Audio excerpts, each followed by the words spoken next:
Bab 95. Sanum gak suka Mas sebut itu lagi. Iya sayang, maaf oke.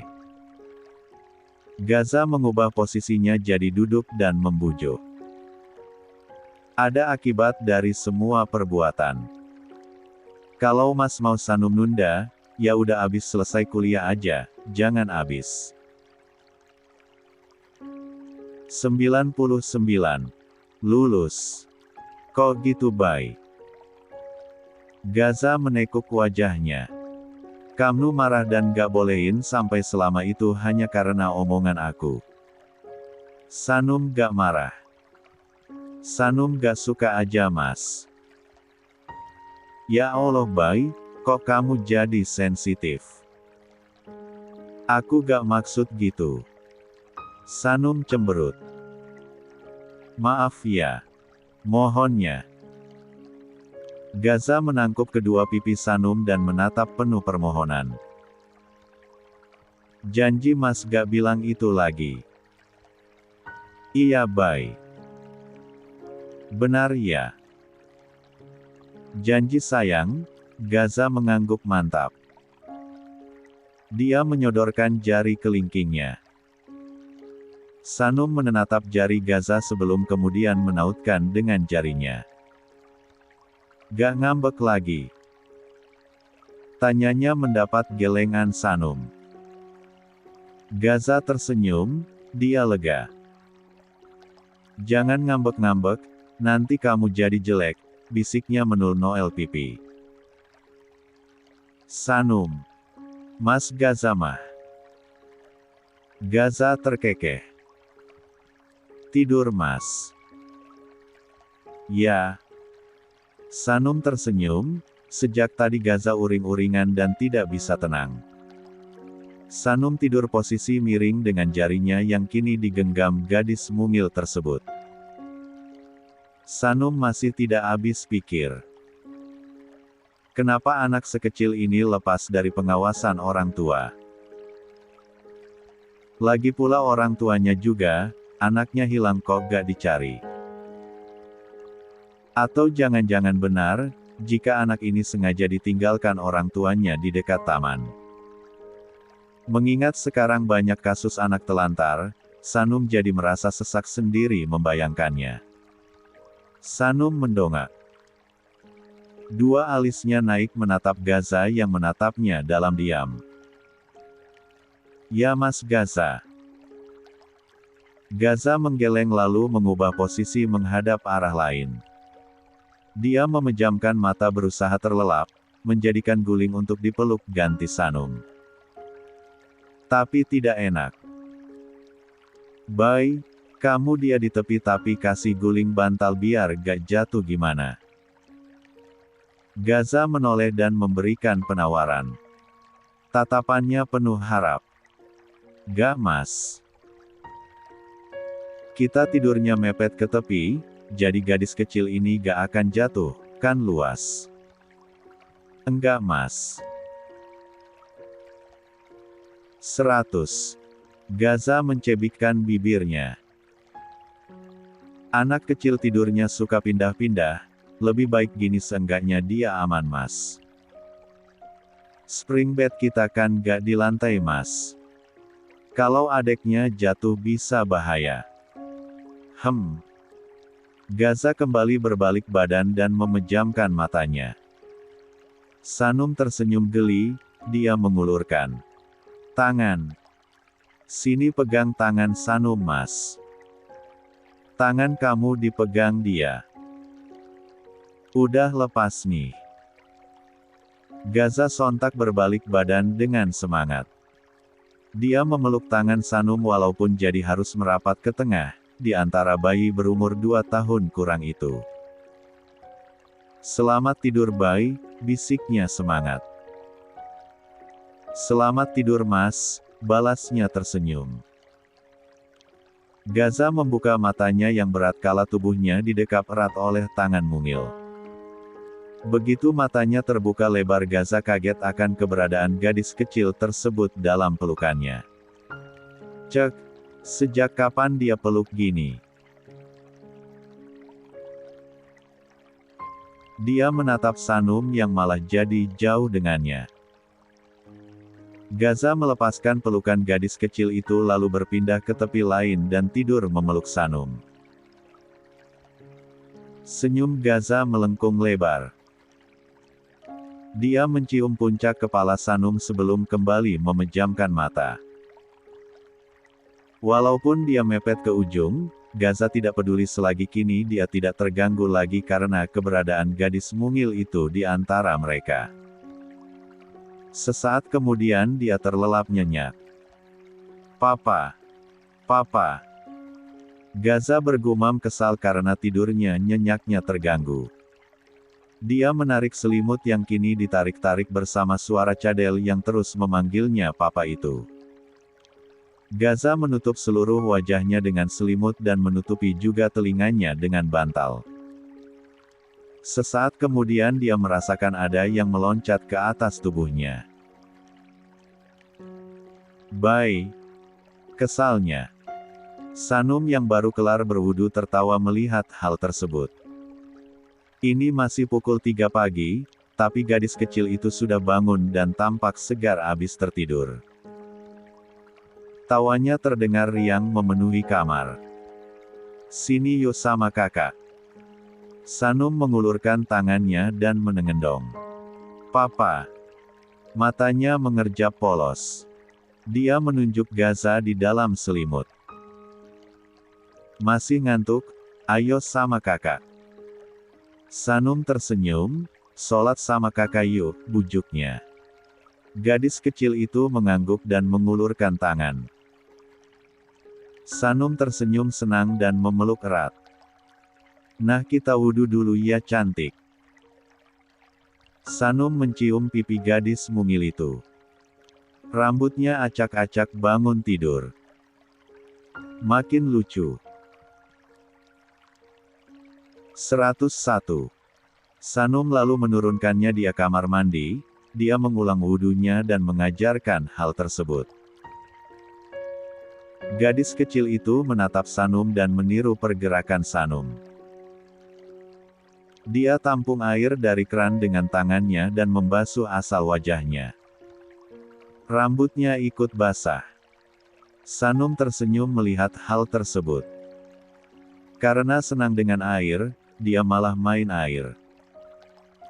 Sanum buru-buru mematikan keran. "Nanti lagi ya cantik main airnya. Ikut kakak dulu yuk." Dia menggeleng dan ingin memegang keran. Sanum membelai lembut rambut gadis kecil itu dan menatap teduh. "Nanti adek masuk angin main air pagi-pagi. Sholat sama kakak yuk." Sanum membawa dalam gendongannya. Mengerti dilarang, dia menekuk wajah dengan bibir maju. Sanum terkekeh. Lucunya. Dia keluar dari kamar mandi. Sanum mengambil mukenanya sedang gadis kecil itu masih dalam gendongannya. Dia menatap bingung lemari. "Ya Sanum gak punya apa-apa untuk dijadiin mukena adeknya," gumamnya menatap lemari. Padahal dia ingin sekali mengajak sekalian mengajarkan sholat.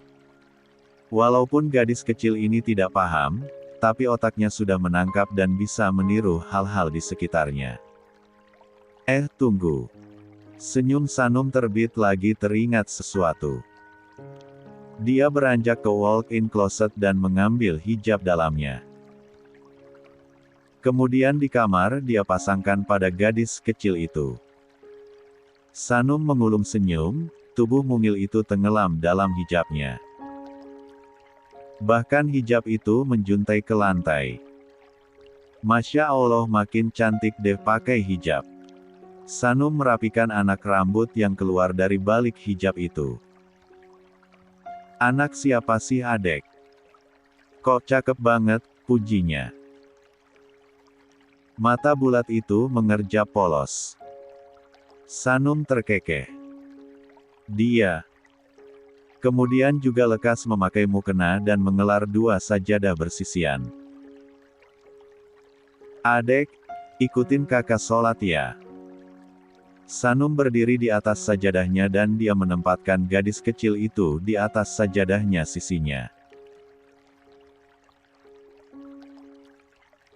Gadis kecil itu terus mendongak menatapnya. Angkat tangannya. Sanum mencontoh gerakan takbiratul ihram, tangan gadis kecil itu ikut meniru. Sanum tersenyum. Dia kemudian memfokuskan diri menghadap sajadah untuk memulai sholat. Pikirannya lalu tertuju pada Allah. Di sepertiga malam itu Sanum melaksanakan sholat tahajud dengan gadis kecil di sebelahnya yang meniru gerakannya. Sekali-kali fokus Sanum nyaris buyar kala ingin sujud, gadis itu malah berguling ke samping dan terlentang. Tatapannya lalu pada Sanum, mengerjap polos. 102. Gaza menyandarkan punggungnya seraya melipat kedua tangannya di depan dada. Tatapannya menatap lurus Sanum yang tengah menyuapi gadis kecil itu. Gadis kecil itu tampak riang dan senang, kakinya yang menggantung bergoyang-goyang. Di tangannya ada gantungan kunci yang dia mainkan. Lagi ya. Sanum menyodorkan makanan yang langsung dilahap gadis kecil itu. Enak. Dia mengangguk dengan senyum lebar. Senyum Sanum mengambang, dia mencubit pelan pipi gembul itu. Makan juga sarapan kamu, Bay. Perhatian Sanum teralih. Dia mengangguk disertai senyuman. Ya mas. Sanum mengambil sendoknya dan melahap juga sarapannya. Gaza sudah selesai dari tadi karena hanya sarapan roti.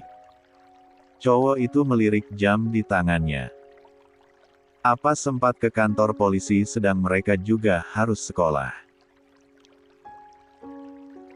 Habiskan makanan kamu, biar aku suapin dia. Putus Gaza mengambil alih piring bubur itu. Sanum tadi memang menyempatkan membuat bubur untuk anak itu. Mas mau. Kamu mau telat sekolah? Gak mas. Ya sudah habiskan makanan kamu Bay. Simpan lauknya setelah itu dan cuci piring nanti aja. Siap komandan. Gaza mengambil sesendok bubur dan menyodorkan ke depan bibir gadis tersebut. Dia mengerjap polos. Papa. Cek, saya bukan papa kamu. Bukannya merasa bersalah, gadis itu tersenyum lebar. Sanum terkekeh melihatnya, dia lalu mengusap lembut surai gadis kecil itu. Sepertinya dia kangen papanya mas. Gaza mengedikkan bahu. Dia menggoyangkan sendok itu. Hei makan, perintahnya tegas. Bukannya membuka mulut lebar-lebar. Dia menutup bibirnya. Gaza melengos. Kenapa dia gak mau aku suapin Bay? Coba ngomongnya lembut mas. Gaza menghela napas. Tatapannya datar, tapi suaranya melunak. Makan oke. Tangan kiri Gaza menjauhkan tangan mungil yang menutup mulut itu. Gadis kecil itu menggeleng. Papa. Cek, buka mulutnya. Gao. Dia menutup mulutnya lagi. 103. Gak usah makan, sarkasnya dan menaruh lagi sendok itu ke mangkuk. Dia menatap Sanum. Dia kenyang Bay. Sanum tersenyum. Sanum aja mas, sini. Dia ambil alih lagi mangkuk itu dan menyodorkan satu sendok kecil ke depan mulut gadis kecil tersebut. Dikit lagi ya cantik. Nanti kakak belikan mainan mau. Au! Anggukannya dengan tatapan penuh berbinar. Dia membuka mulutnya lebar-lebar dan melahap bubur tersebut. Pinter deh. Sanum mengedipkan matanya. Dia juga menyambil menghabiskan sarapannya. Gaza menarik senyuman kecil melihat Sanum yang cekatan. Setelah itu mereka langsung beranjak turun ke basement. Mereka memilih pergi dengan mobil. Gaza yang membawa. Sanum duduk di sampingnya, sedang gadis kecil itu duduk di pangkuan Sanum, bibirnya terus bercoloteh. Beberapa menit terlewati. Mobil Gaza berhenti di depan kantor polisi. Gaza melepaskan seat belt-nya dan keluar dulu, kemudian dia bukakan pintu untuk Sanum. Tangannya berada di atas bibir pintu mobil menjaga agar kepala Sanum tidak terbentur. Hati-hati, pesannya. Sanum turun seraya mengendong anak kecil itu. Iya mas. Mereka kemudian masuk ke dalam dan memberikan laporan anak hilang. Polisi akan menindaklanjuti dan mencari orang tua anak tersebut. Kalian sudah mau berangkat sekolah? Iya pak. Ditinggal aja dulu adiknya di sini. Sanum mengangguk. Dia kemudian menurunkan gadis kecil itu. Tahu akan ditinggal, dia menangis kencang dan memeluk Sanum erat. Adek cantik.